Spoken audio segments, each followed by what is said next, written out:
In the winter of 1943, near a forgotten Russian town called Demyansk, a Soviet soldier pried a frozen flag from the stiff fingers of a fallen SS officer.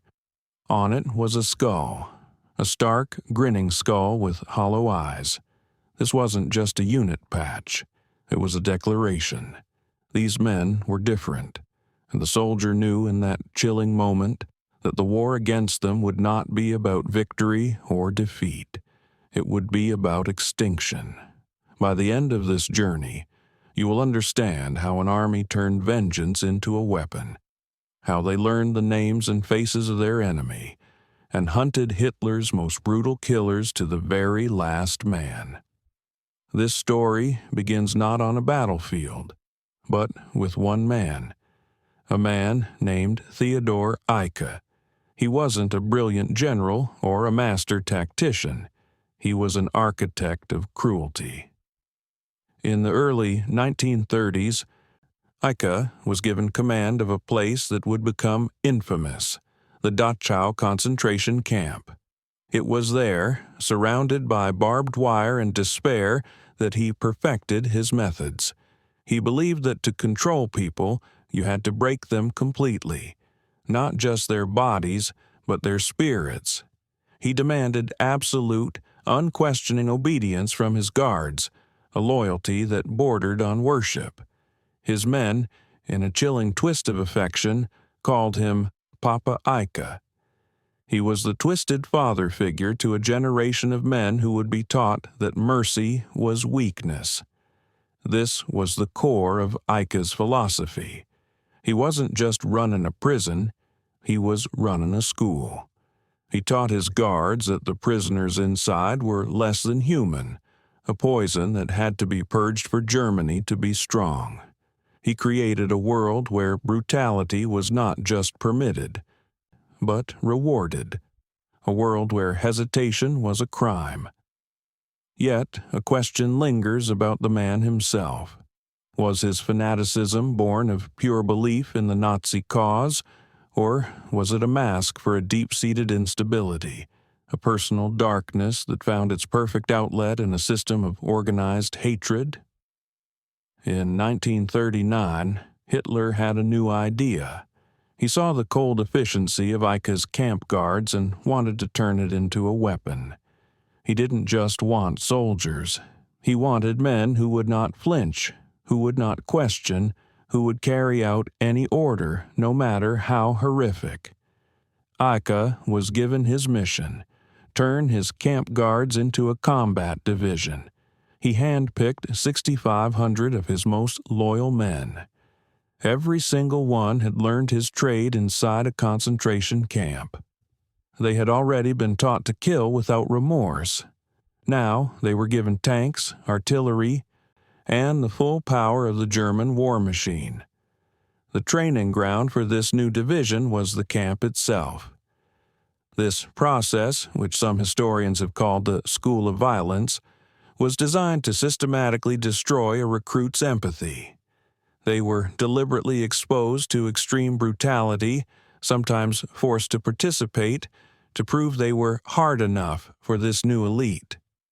It was a production line designed to chisel away at a man's soul until only ideology and obedience remained. This raises a difficult question that history cannot fully answer. Did these men join because they were already monsters, or did this dark system create the monsters in them? Were they born, or were they made? To mark them as different, they were given their own insignia, the Totenkopf, or Death's Head. The skull had a long, proud history in the German military, a symbol used by elite Prussian cavalry to signify loyalty unto death. But Eicke's skull was different. It was starker, more modern, and stripped of old-world chivalry. It was not a promise of noble sacrifice. It was a promise of terror. It was a warning to all who saw it. We do not follow the same rules. We are not soldiers in the way you understand. We are the iron will of the Führer, and we bring the sword. Even other German soldiers, men of the regular army, The Wehrmacht kept their distance. They saw the skull on a collar or a helmet and knew they were in the presence of something else. One army officer, in a diary entry, wrote, "The SS men don't take prisoners. Even we fear them." But for all their training and cruelty, these men had only ever practiced on the weak and the defenseless. They had never faced a real army, never met soldiers who could fight back. Their terrible education was complete. In September 1939, as the tanks rolled into Poland, their final exam began, and the world was about to see exactly what they had learned. The world did not have to wait long to see what they had learned. In Poland, in the autumn of 1939, the lessons of Dachau were put into practice on a horrifying scale. The division moved behind the front lines, not to fight soldiers, but to pacify the countryside. This was not a military term, it was a euphemism for terror. In the town of Wojciech, they locked families in barns and set them ablaze. In Płock, they rounded up hundreds of civilians, teachers, doctors, priests, and machine-gunned them against a wall. This was not the chaotic rage of battle.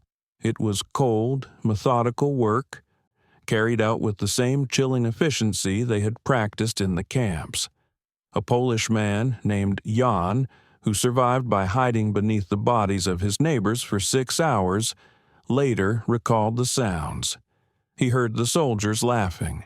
He heard them singing patriotic songs as they reloaded. To them, this was not a grim duty. It was a celebration. The mainstream historical record confirms these events as part of a wider campaign of intimidation against Poland's leaders and intellectuals. But it is in the private words of the killers themselves that we find the deepest chill. A diary belonging to an SS man named Franz Knipp survived the war. In it, he wrote with a terrifying sense of purpose. An entry from November 1939 reads, "Today we cleaned a Polish village. The priest begged on his knees. I shot him in the church. His congregation, too. Germany needs this land empty." There is no remorse in his words, no conflict, just a calm statement of a job well done. He wasn't just a soldier following orders, he was a true believer, convinced he was a farmer clearing weeds from a field. But what did the regular German army think of this? The professional soldiers of the Wehrmacht, many of whom came from a long tradition of military conduct, were often appalled. They saw the Totenkopf's actions not just as immoral, but as strategically foolish. How could you win over a population when you were murdering them in cold blood? Reports were filed, complaints made. Yet nothing was done. Theodor Eicke's division seemed to operate under its own set of rules, protected by the highest powers in Berlin. This leaves us with a lingering question. Did the German High Command tolerate this behavior because they were powerless to stop it, or because they secretly understood its value as a weapon of pure terror? The following spring, in 1940, the division was sent west to face the armies of France and Britain. Here, they were no longer just rounding up civilians. They were expected to fight as a frontline unit, and they did so with a terrifying, almost suicidal fanaticism. They took heavy casualties, but they also achieved their objectives. Eicke had instilled in them a belief that death in battle was the ultimate honor, and they fought as if they had nothing to lose. They had proven they could be brutal. Now they were proven they could be effective soldiers too. But their training from the camps was never far from the surface. In May 1940, near the village of Le Paradis in northern France, a company of British soldiers from the Royal Norfolk Regiment found themselves surrounded. After running out of ammunition, they did what soldiers have done for centuries. They surrendered. They waved a white flag and walked out into the open, their hands raised. The Totenkopf soldiers who took them prisoner marched them across a field to a barn wall. Then they set up 2 machine guns. The British prisoners, nearly 100 of them, were executed.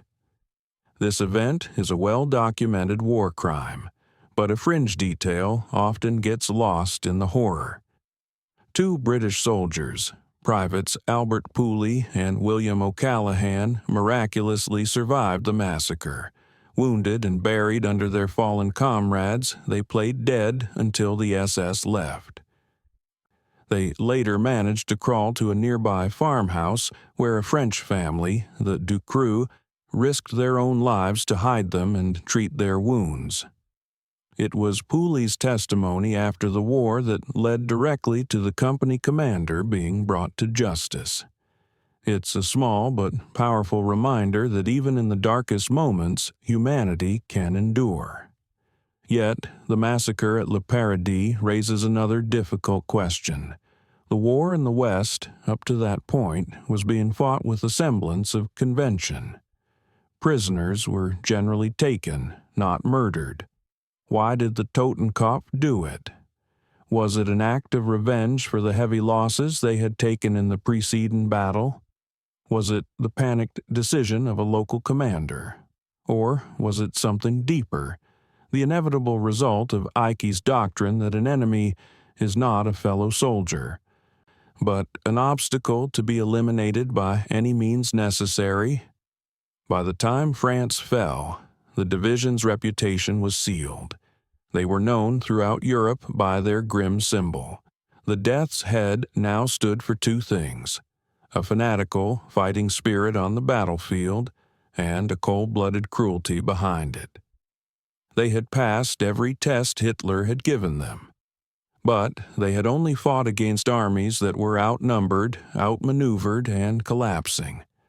Their greatest challenge and their greatest crimes still lay ahead of them on the vast, unforgiven plains of the East. A new operation was being planned, one that would dwarf everything that had come before. Its name was Barbarossa. As the summer of 1941 approached, the men of the Totenkopf Division were redeployed. They left the fields of France behind and moved east, toward a new, vast frontier. The invasion of the Soviet Union was to be a different kind of war. This wasn't about conquering territory. It was framed as a crusade, an ideological battle to the death. Hitler had made it clear. The normal rules of warfare did not apply here, and for a division born in a concentration camp, this was not a new concept. It was simply an expansion of the world they already knew. On June 22, 1941, over 3 million German soldiers surged across the border. The Totenkopf was at the very tip of the spear. They were given a new set of orders that codified the brutality they had already practiced. The infamous Commissar Order was issued, commanding that any captured Soviet political officer was to be executed on the spot. But for the Totenkopf, this was just a starting point. Their unofficial mission went much further: to kill party members, to eliminate Jewish communities, and to terrorize the local population into submission. In the city of Brest, they rounded up 200 Soviet officials in the town square and forced their families to watch the executions. In Minsk, they set fire to the entire Jewish quarter, a blaze that consumed 3,000 lives in a single day. What is particularly haunting is that they documented their work. They took photographs, and grainy black and white images that survived the war. You can see them posing, sometimes smiling next to their victims. They were proud of what they were doing, treating these moments not as grim acts of war, but as achievements to be remembered. This obsessive documentation raises a deeply unsettling question. Why would men photograph their own atrocities? Was it a simple boast, a way to prove their loyalty and hardness to their comrades? Or was it something darker, a need to capture and possess the moment of absolute power to turn a human life into a trophy? Meanwhile, in Moscow, a different kind of record was being kept. As reports of massacres flooded in, Stalin's secret police, the NKVD, began to compile meticulous files.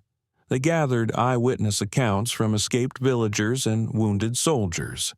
They wrote down names, dates, and locations. They carefully drew the insignia described by witnesses: the grinning skull.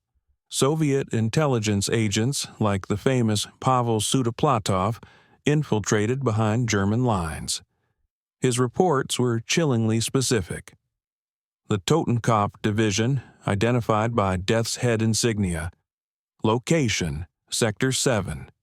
Crimes: mass murder of civilians, execution of prisoners. And then a recommendation that would echo through the Red Army for the next 4 years. Recommend no quarter when captured. A particularly strange and lesser-known fact is how this information was disseminated. The Soviets didn't just keep these files in an archive. They used them to create political cartoons and posters. They would depict caricatures of German soldiers with giant leering skulls, often shown threatening women and children. It was a form of propaganda, yes, but it served a dual purpose. It dehumanized the enemy in the minds of Soviet soldiers, but it also educated them. It taught them to recognize the insignia, to know that the man wearing that symbol was not a regular soldier, but something else entirely. They were turning the Totenkopf's own symbol of fear against them. Near a town called Luga, in September 1941, the division captured 200 Red Army soldiers. The prisoners dropped their weapons and raised their hands in surrender. A young Soviet soldier named Dmitry, who was hiding wounded in the woods, watched in horror. The SS men didn't even bother to question them. They simply marched them to a ditch and opened fire with machine guns. They weren't soldiers, he testified years later. Soldiers take prisoners. These were executioners. He watched as they walked through the ditch, calmly finishing off anyone who was still moving. The worst was yet to come. Outside the city of Kiev, at a ravine called Babi Yar, the Totenkopf, along with other units, participated in one of the largest single massacres of the Holocaust. On September the 29th and 30th, 1941, over 33,000 Jewish men, women, and children were systematically murdered.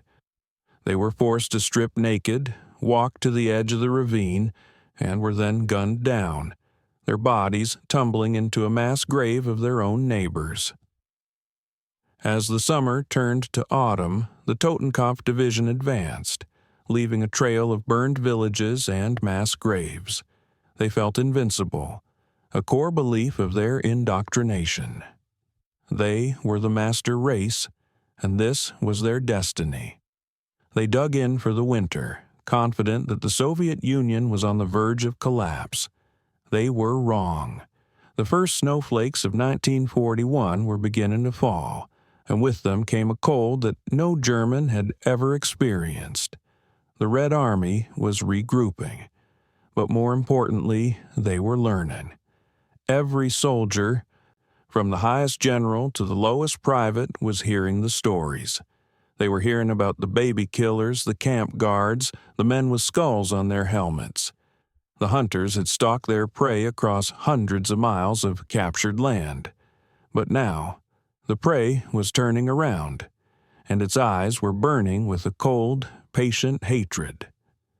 Winter came to Russia in 1941 not as a season, but as a weapon. The temperature plummeted to depths the German army was completely unprepared for. It dropped to minus 40 degrees Fahrenheit, then minus 45.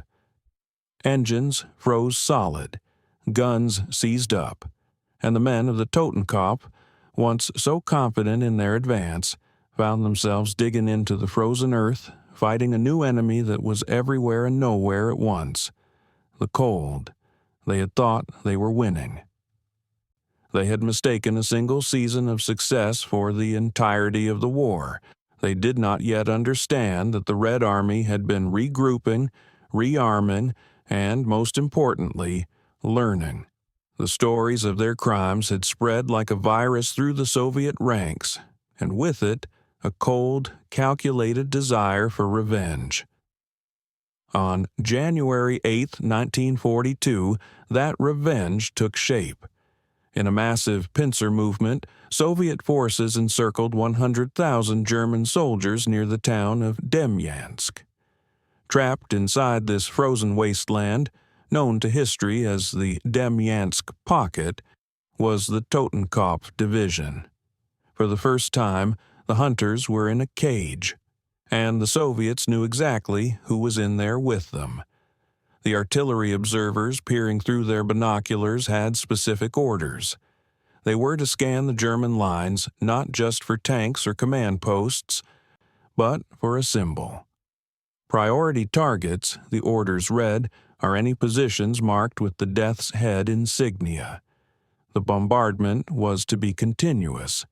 No ceasefires would be offered for medical evacuation. For 105 days, the world of the Totenkopf shrank to the size of a frozen trench under a sky filled with screaming shells. But this wasn't just random shelling. It was personal. Soviet snipers, cloaked in white camouflage, became ghosts haunting the perimeter. They had bounties on their heads, not just for any German soldier, but specifically for the SS. A quirky, chilling detail of this battle was the informal reward system. Bring back a death's head helmet badge, and you'd get extra rations of vodka. Bring back a pair of SS collar tabs with the skull insignia, and you might get a few days' leave to see your family. The symbol of terror had been turned into a target. Inside the pocket, the division began to disintegrate. The German Air Force tried to fly in supplies, but it was never enough. The men ate their horses. Then they ate their dogs. When those were gone, they boiled the leather from their boots and belts to make a thin, bitter soup. Frostbite turned their feet black, and doctors, with no anesthetic, performed amputations with common hacksaws. A soldier named Heinrich Wille, who survived the pocket, wrote about the unique hell of being a Totenkopf soldier. "The Russians knew who we were," he wrote. "Our wounded who were captured, they disappeared. Other units could sometimes arrange prisoner exchanges. Not us. If you wore the death's head, you died." On the other side of the line, a Soviet sniper named Ivan Petrov kept a small, worn notebook.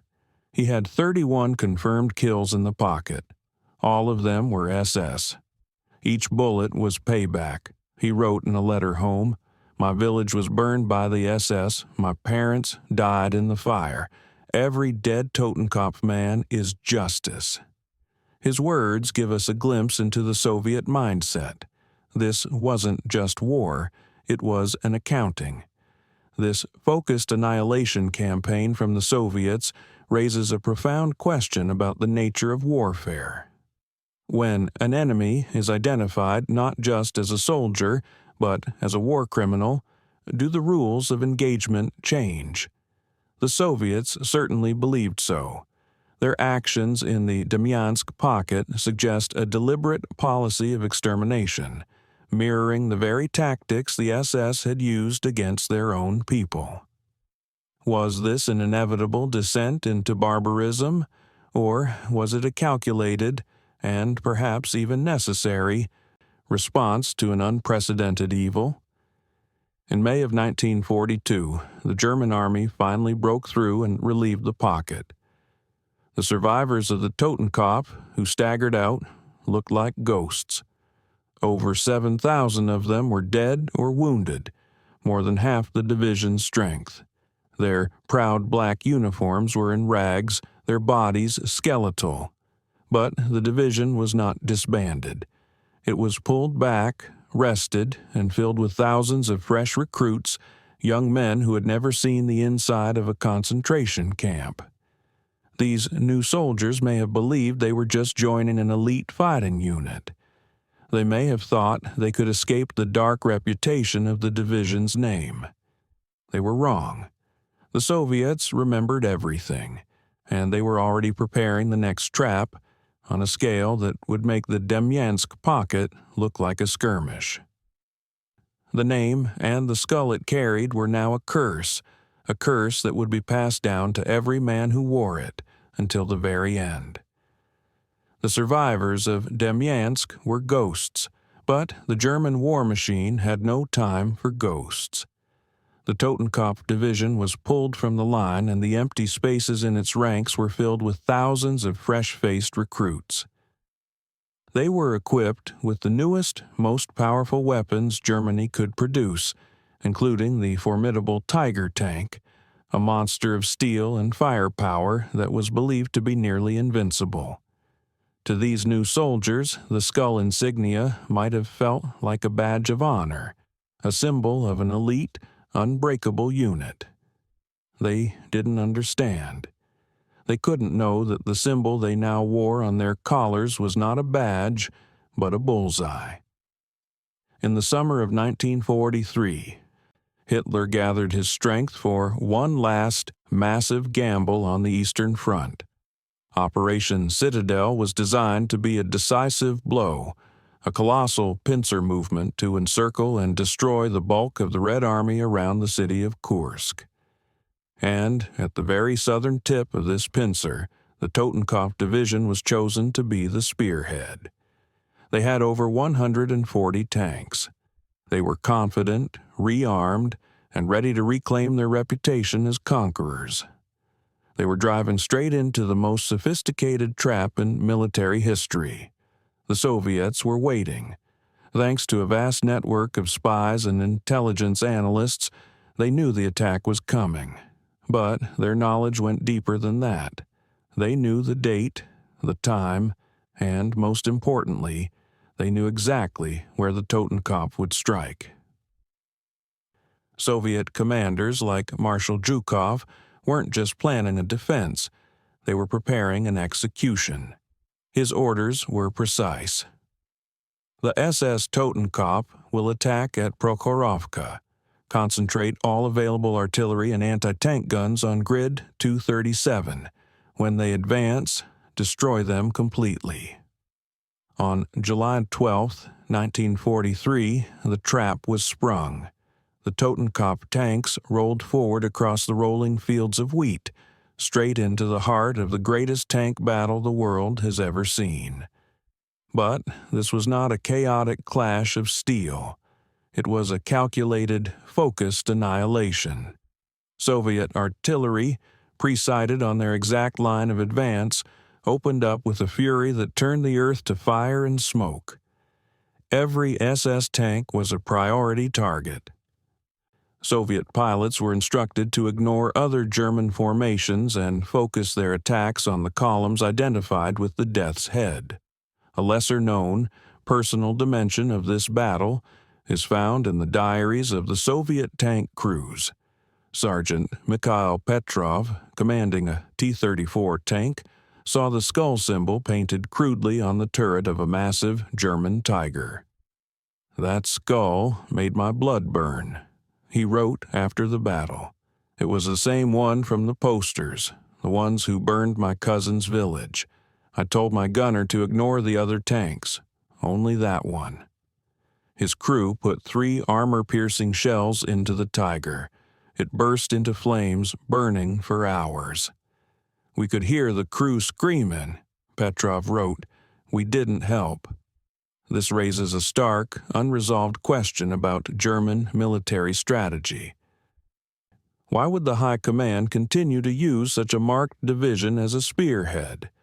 They had to know about the astronomical losses at Demyansk. Did they still believe so strongly in the division's fanatical fighting spirit that they thought it outweighed the risk?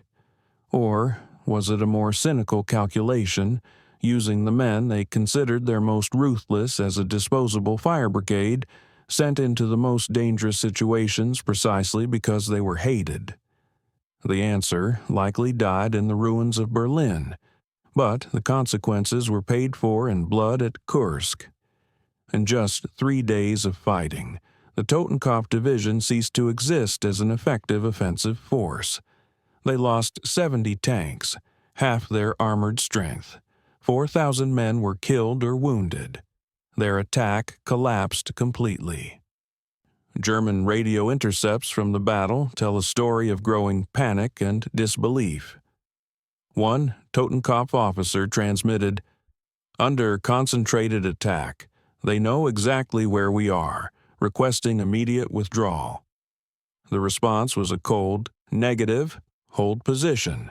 His final, garbled transmission was simple: "Position overrun." A captured SS sergeant later told his Soviet interrogators, "You targeted us specifically. The regular army units next to us took normal fire. We got everything you had. You wanted us dead." The interrogator's reply was simple and chilling. "We know what you did," he said. "Yes, we wanted you dead." After Kursk, the Totenkopf never again launched a major attack. The momentum of the war had shifted irrevocably. From this moment on, their only direction would be west. The hunters had been crippled on the anvil of Kursk, and now the long bloody retreat was about to begin. The Red Army would chase them from every city, every town, and every village they had once brutalized, all the way back to the heart of Germany itself. After the disaster at Kursk, the Great Retreat began. The Totenkopf Division, or what was left of it, moved west through Ukraine, falling back along the very same roads they had stormed 2 years earlier. They passed through the same villages they had burned, the same fields where they had gunned down prisoners. But now they were not conquerors. They were prey, and the Red Army, which followed them relentlessly, was now an army of witnesses. As they liberated territory, Soviet soldiers uncovered the true scale of the SS occupation. They found the mass graves. In places like Vinnytsia, they unearthed pits filled with thousands of Ukrainian civilians. Each discovery was like gasoline on a fire, hardening the hearts of the soldiers and turning a war of nations into a personal crusade of vengeance. A Soviet captain named Viktor Zubov wrote about liberating a small village near Kharkiv. His unit found a well in the town square, choked with the bodies of 300 women and children. Zubov gathered his men, their faces grim and silent. He pointed to the well and said, "The SS did this, the ones with the skull badges. From now on, take no SS prisoners. That is an order." In January of 1944, history repeated itself. Near the town of Korsun, another massive pocket formed, trapping 60,000 German soldiers, and once again the Totenkopf was caught inside. This time, the Soviet tactics were even more refined.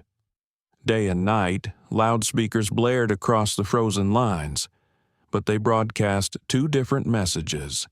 In one, they addressed the regular army soldiers. "Wehrmacht soldiers, you can surrender. You will be treated as prisoners of war." Then the tone would change. "SS soldiers, you will die." It was a masterpiece of psychological warfare, designed to split the German forces and isolate the men they truly wanted. A strange and chilling detail emerged during the eventual breakout. When the trapped Germans made their desperate attempt to escape, Soviet commanders allowed the columns of regular army troops to pass through their lines, only to close the gap with savage intensity the moment the SS units approached. On February 17th, the pocket collapsed completely. Soviet troops found 800 Totenkopf soldiers who had surrendered. By the next morning, All 800 were dead, shot in the head, their death's head badges cut from their uniforms as grim trophies. A Wehrmacht officer who witnessed the aftermath wrote, "The Russians separated the SS from us. We were sent to prison camps. The SS were marched into the forest. We heard machine guns. They never came back." This systematic execution raises a crucial, unresolved question. Was this an official, top-down policy from Moscow, a secret order from Stalin himself to take no SS prisoners? Or was it an unofficial but universally understood rule of the front line, born from the bottom-up rage of soldiers who had seen too many atrocities? The historical record remains silent, but the result on the ground was unambiguous. The division, shattered once again, continued its retreat across Poland, Hungary, and Czechoslovakia. With every mile, they became weaker. By December of 1944, only 4,000 men remained from a division that once numbered over 20,000. They were an army of ghosts, haunted by the enemy in front of them and the crimes behind them. A private named Wilhelm Hoffmann wrote a final, desperate letter home. "The Russians know our every position," he wrote. "Partisans report our every movement. We can't even bury our dead. The death's head means nothing now except our own death coming." Their final stand came in the ancient city of Budapest. Stalin, seeing the end of the war in sight, ordered the city taken at any cost, and he gave a special instruction. "The SS Totenkopf is in the city. Ensure none escape." For 50 days, the once beautiful capital was turned to rubble. Inside the siege, the last remnants of the division starved. They ate rats and drank water from radiators. A corporal named Ernst Wagner kept a diary. His last entry reads, "The Russians won't accept our surrender. Other units can give up. We can't. They see our insignia and shoot. We are already dead. We just haven't stopped moving yet." On February 13, 1945, Budapest fell. Of the 1,000 Totenkopf soldiers who had defended it, fewer than 30 escaped. The rest were gone. The few survivors fled west, their only thought now to outrun the Red Army. They tore the skulls from their collars, burned their paybooks, and even stole uniforms from dead Wehrmacht soldiers, anything to hide who they were. The commanding officer, Helmuth Becker, had a choice. He could fight to the last man, or he could surrender to the Soviets and face certain execution. He chose a third option. On May 8, 1945, the very day the war in Europe ended, Becker led the last 500 men of the Death's Head Division west and surrendered to the approaching American forces. He knew the Americans would put him in a prison. The Soviets would put him in a grave. It was the final admission. The symbol of terror had terrified its own masters. Even surrender was not the end of the story. The war on paper had finished, but the war for vengeance had not.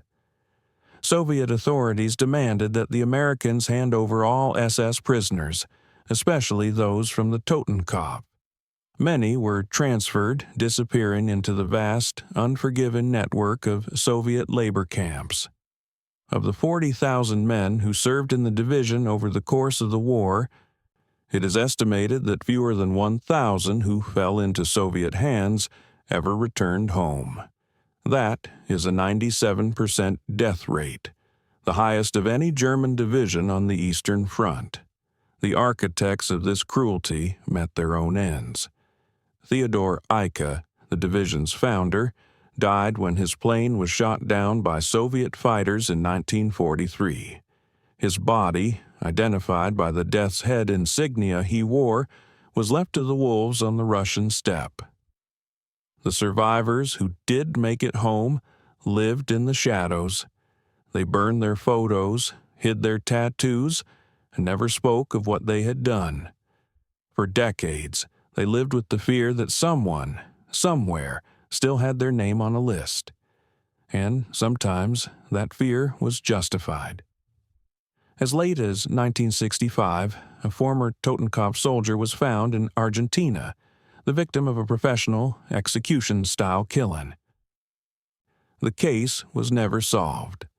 The story of the Totenkopf Division is a chilling lesson in how a symbol can be transformed. The skull and crossbones they wore so proudly, meant to inspire terror in their enemies, became their curse. It was a mark that singled them out for a special kind of hatred, a focused, relentless annihilation by an enemy that never forgot and never forgave. The Red Army had learned the brutal lessons taught by the SS and, in the end, used their own methods against them. The death camp guards who became soldiers discovered the terrible price of becoming a monster. They learned what happens when your enemy decides you no longer deserve to exist. The skull was meant to be a warning to others. In the end, it was a prophecy, not for their victims, but for themselves.